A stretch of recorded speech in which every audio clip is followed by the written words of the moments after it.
Hello friends, welcome back to my channel Nanny Classes, and today we are going to read a lesson, Where is the Bird's Nest? This is the chapter of class 8th Gleaming book, and it is chapter 6 of class 8th Gleaming book.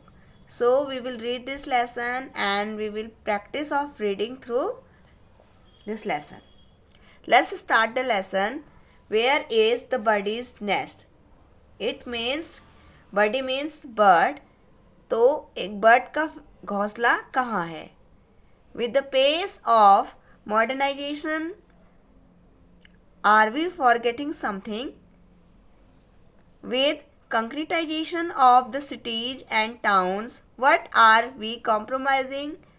Think while you read. तो इस lesson के through हम समझेंगे कि जब modernisation हो रहा है तो उसमें हम कुछ चीज़ें भूल रहे हैं. जो ह्यूमन बीइंग है मॉडर्नाइजेशन से कुछ चीज़ें भूल रहे हैं और इतना ज़्यादा कंक्रीटाइजेशन हो रहा है सिटीज़ में, टाउन्स में. तो उससे हमें क्या कॉम्प्रोमाइज़ करना पड़ रहा है? नेचर को क्या हम हार्म पहुंचा रहे हैं? एनिमल्स को क्या हम हार्म पहुंचा रहे हैं?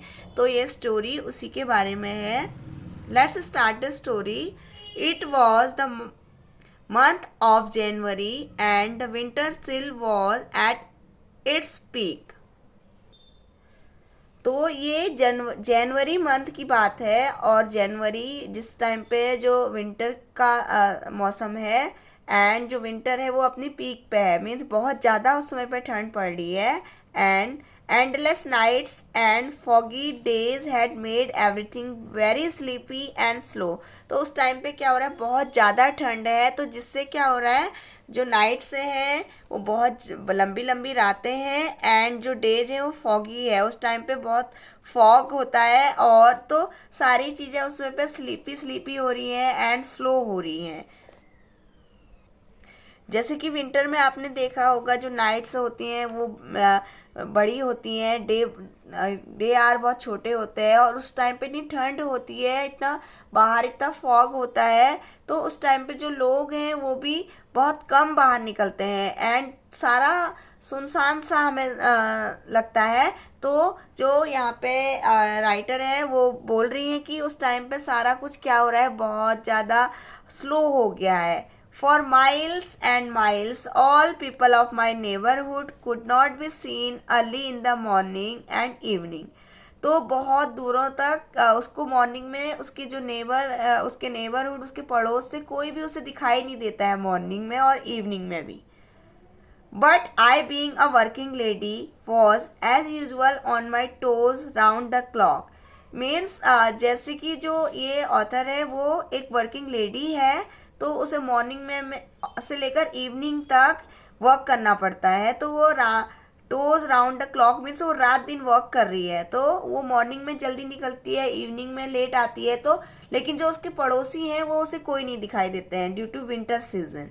As I neared my car to leave for my work station, I was astonished to see a very small jet black bird at the end of the guava tree's branch that stood so proud and alone in my back courtyard. तो जैसे वो अपनी car से अपने work station जाती है जहाँ पे वो काम करती है. तो जैसे वो जा रही थी एक दिन तो वो देखती है, she was so surprised. Astonished means surprise होना. तो वो बहुत सरप्राइज होती है, देखती है कि वहाँ पे एक ब्लैक कलर की बर्ड थी गुआवा ट्री की ब्रांच पे. एंड वो वहाँ पे that stood so proud and alone. वो वहाँ पे बहुत प्राउडली अकेले कोर्टयार्ड में उसने एक ब्लैक कलर की बर्ड देखी. When she was going to her work station, जब वो अपने काम पे जा रही है उस टाइम पे. And the birdie had a long twig its tiny beak. जो बर्डी है, जो बर्ड है, पक्षी, उसकी जो बीक है, छोटी सी उसकी बीक है, उसमें उसने एक टहनी पकड़ी हुई थी, एक लंबी सी टहनी पकड़ी हुई थी. And it was 3 time bigger than it's size. और जो बर्ड है वो बहुत स्मॉल बर्ड है तो वो जो टहनी उसने पकड़ी हुई है वो उसकी साइज से 3 टाइम बड़ी है. As soon as it sensed my presence, it became very very alert. जैसे ही उसको पता चला, ऑथर की प्रेजेंस उसे पता चली, वहाँ पे उसने देखा कि ऑथर वहाँ पे आई हुई है, तो वो बहुत अलर्ट हो गई। जो बर्डी है वो बहुत अलर्ट हो गई and moved very concisely and softly toward of any dangerous and harmful attack on its entity.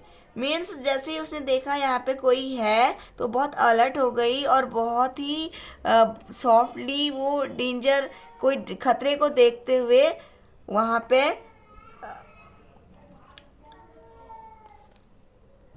तो बहुत ज़्यादा अलर्ट हो गई कि उस पर कोई खतरा या कोई डेंजर आने वाला है, इसलिए वो बहुत अलर्ट हो गई। However I was concern I made the least sound to get into the care and to drive away noiselessly. लेकिन जो यहाँ पे ऑथर है तो वो बहुत ज़्यादा उसके बारे में कंसर्न थी, तो उसने बहुत कम साउंड की, बहुत ही केयर से उसने ड्राइव की बिना कोई आवाज़ किए हुए, क्योंकि वो जो बर्ड थी उसको बिल्कुल डिस्टर्ब नहीं करना चाहती थी। And obviously it might have been shaken from the core of its heart. The whole day passed I returned, and while parking, I saw it again on the wall, making squeaky trip, चू चू चू।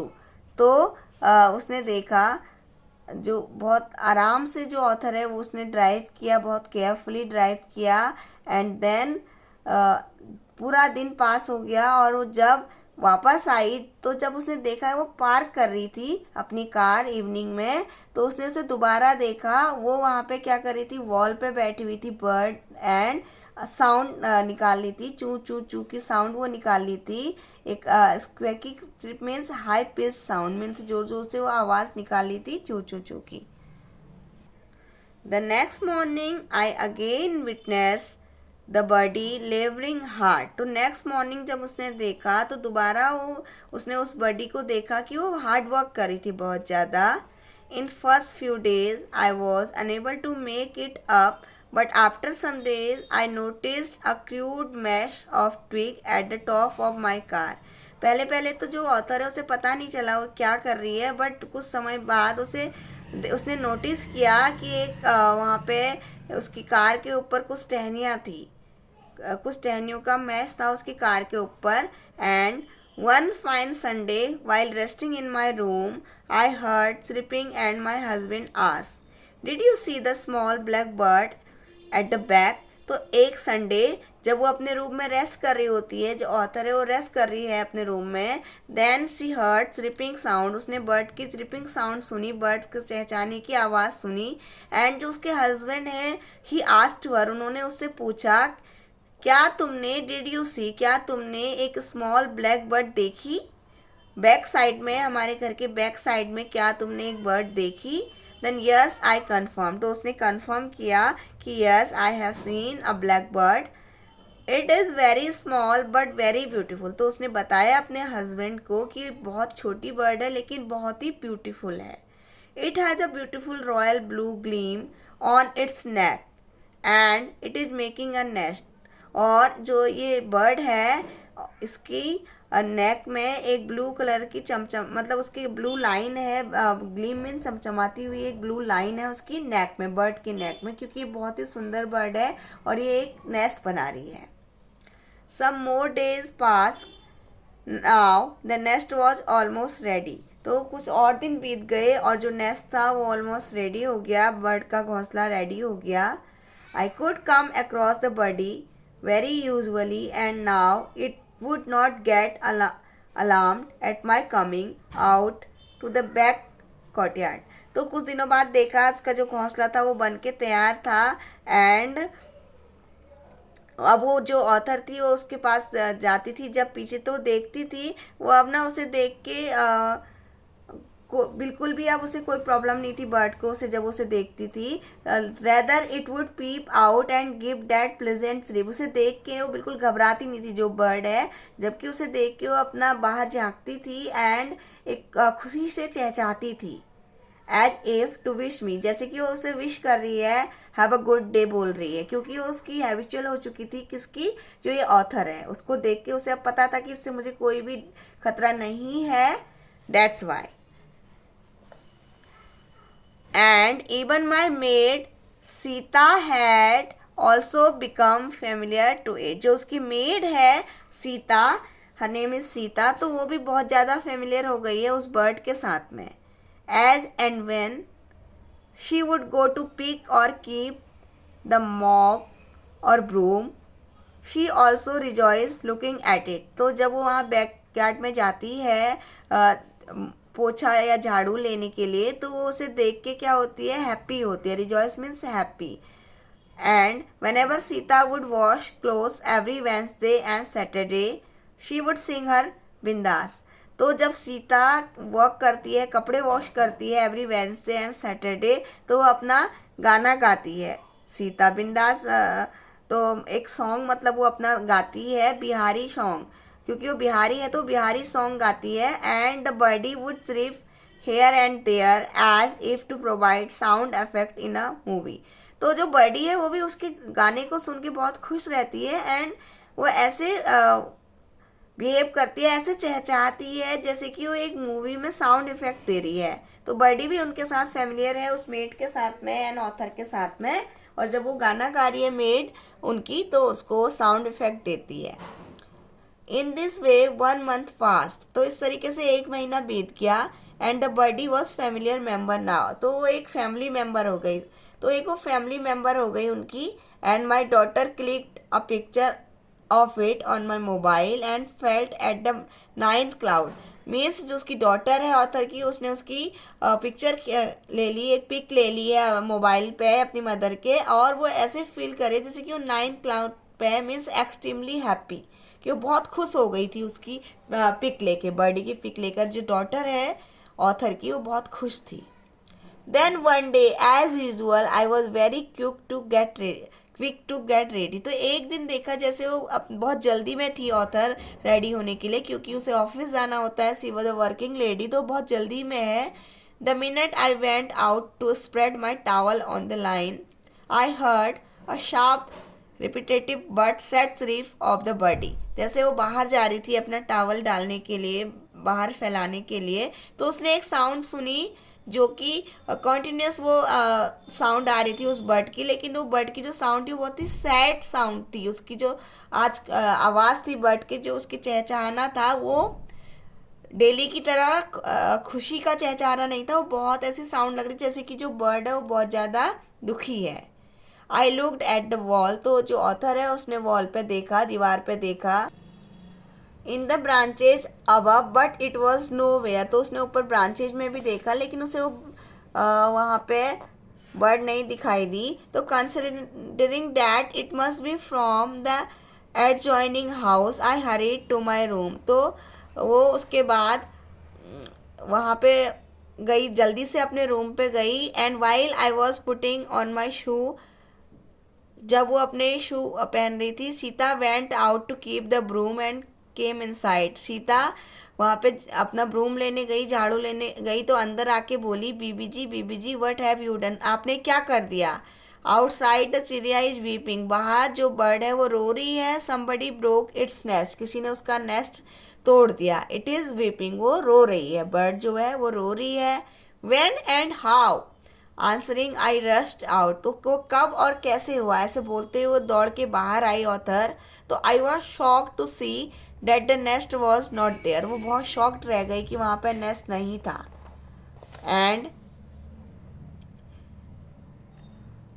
Not there above the car. मतलब car के ऊपर जो उसने tree पे जो नेस्ट बनाया हुआ था वो वहाँ पे नहीं था. और बर्डी जो थी वो वॉल पे थी, चिरिपिंग एंड वीपिंग, मतलब वो रो रही थी वहाँ पे. I got angry. वो बहुत नाराज हुई, गुस्सा आया ऑथर को. And rushed inside to inquire. Means वो इंक्वायरी करने के लिए अंदर गई, ये जानने के लिए कि ये किसने किया. As to who did such a thing, कि मतलब ऐसा काम किसने किया, जो बर्ड है उसका नेस्ट किसने तोड़ा. Simran my daughter and my husband also felt bad on learning about it and clearly said we haven't. तो सिमरन जो उसकी डॉटर है और जो उसके हस्बैंड हैं, उनको भी बहुत बुरा लगा जब उन्हें पता चला. और उन्होंने क्लियरली बोला कि उन्होंने ये काम नहीं किया, उन्होंने उस बर्ड का घोंसला नहीं तोड़ा है. And from the front courtyard came the reply, तो आगे की कोर्टयार्ड से आंगन से रिप्लाई आया, what are you talking about, तुम किसके बारे में बात कर रहे हो, दैट रविश अगली कन्फ्यूज मस मास ऑफ ग्रास, तो उस कूड़े के बारे में बात कर रहे हो जो कि वहाँ पे पड़ा हुआ था, ग्रास का जो कूड़ा पड़ा हुआ था, the one that was hanging above the car, जो कार के ऊपर हैंग था, वॉज रिमूव्ड बाय मी, वो मैंने रिमूव कर दिया है, वो ऊपर रिप्लाई आया। तो किसने ये रिमूव किया था, then I understand that my mother in law broke that branch and threw it in the dustbin. तो तब ऑथर को पता चला कि जो उसकी मदर इन लॉ है उन्होंने उस ब्रांच को क्या कर दिया है, जो मदर इन लॉ है उन्होंने उस ब्रांच को तोड़ दिया है जिस पे उस बर्ड ने अपना घोंसला बनाया था और उसे डस्टबिन में फेंक दिया है। I called out, Sita come let us fix this branch and with the nest, तो उसने अपनी मेट को आवाज़ दी कि आओ हम इस जो ब्रांच को उसकी मदर इन लॉ ने फेंक दिया था उसको फिक्स करें दोबारा से, उस नेस्ट को उस ब्रांच पे, tie this thread and stand on the stool, इस स्टूल पे खड़े होके इस थ्रेड से इसे फिक्स करो, उसने अपनी मेट को बोला। उसने कहा कि हाँ हे Bibi ji I will do it, मैं इसे करूँगी, सीता ने सपोर्ट किया उन्हें। We did it and I went to my work, उन्होंने ये किया और उसके बाद अब वो अपने काम को चले गई with a heavy heart, means बहुत भारी हार्ट से, मतलब उसे बहुत दुख था। On my return I did not see the birdie, जब वो वापस आई उसे वहाँ पे बर्डी नहीं दिखाई दी, but I had the hope that it will come back to its nest, लेकिन उसे एक होप थी अपने नेस्ट में दोबारा वापस आएगी, बट इन वेन, लेकिन ये सब कुछ बर्बाद हो गया। 3 days पास, 3 दिन पास हो गए, जब वो अपना टावल वहाँ पे डालने गई तो वो बार बार वहाँ पे देख रही थी, लेकिन जो बर्ड थी वो दोबारा कभी नहीं आई। उसके हस्बैंड ने कहा कि वो अब कभी नहीं आएगी क्योंकि उसने अपना ट्रस्ट खो दिया है ह्यूमन बीइंग से, उस बर्ड ने।